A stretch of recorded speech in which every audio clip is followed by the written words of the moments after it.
Welcome back to your Triax57 weather. I'm Chief Meteorologist Joe Martucci on our Wednesday. And let's start off our second day of October by looking back at the month that was, our September in review. Coming later today, New Jersey State climatologist Dr. Dave Robinson and I recap the month of September. This will be a monthly feature for us here at Triax57.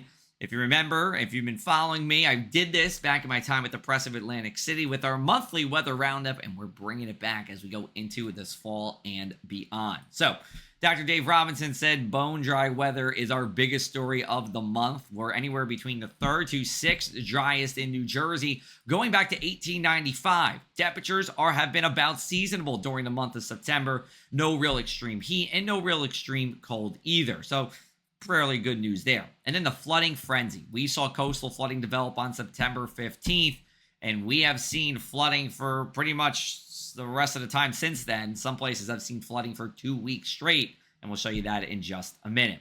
Here's a look at our future cast. Now, we will see some showers passing through during the evening hours, starting around the PM commute, and then fizzling out of here by about midnight or so. Thursday does look to be a dry day with plenty of sunshine. Now, if you saw coastal flooding on Tuesday night, you will see coastal flooding on Wednesday morning here. And then as we go into Thursday morning, we're expecting that minor stage tidal flooding in Ocean and Monmouth County. This is the kind of flooding that happens a couple dozen times a year, and those real susceptible bayside roadways will have water on them.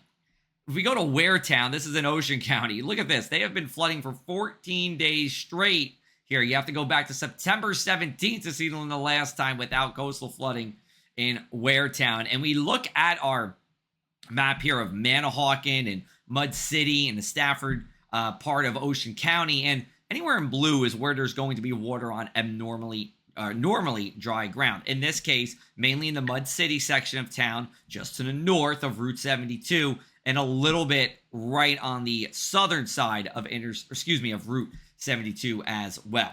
Here's a look at our Wednesday morning numbers, everyone. Temperatures about 5 degrees above average for this time of the year. We have a mix of sun and clouds. And as we go into our Wednesday, it's a mix of sun and clouds. I think most of your daytime hours will be dry. Temperatures in the low to mid 70s here. Any rain showers don't enter the shore counties until about 5 o'clock or so.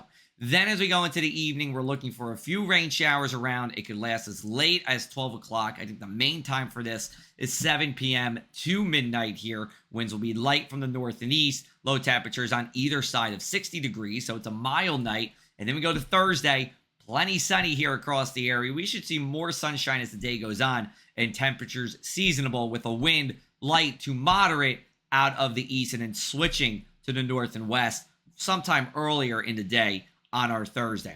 Here's a look at our next shot of widespread rain. This will be Sunday night with a cold front.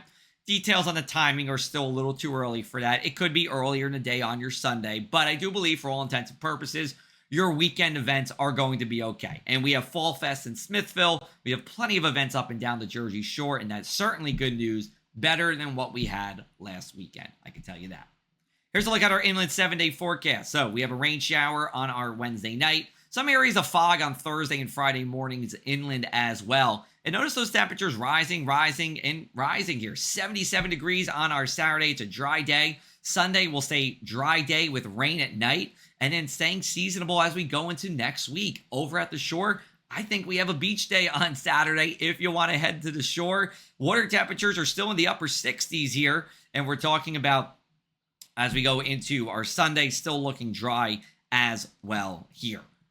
Make sure to enter my Rutgers Red Zone giveaway. You can do that on my Facebook page, and you can win 2 tickets and parking to the October 12th football game against Wisconsin. It kicks off at noon, so you're not going to have this cool light show that I saw last Friday, and I took this photo of for you guys here. But incredible environment last Friday. Rutgers football is 4-0. Maybe you can be a part of 6-0. We'll see what happens this weekend, but you'll definitely be able to go to the game on October the 12th. The parking is brought to you by Parking at St. George.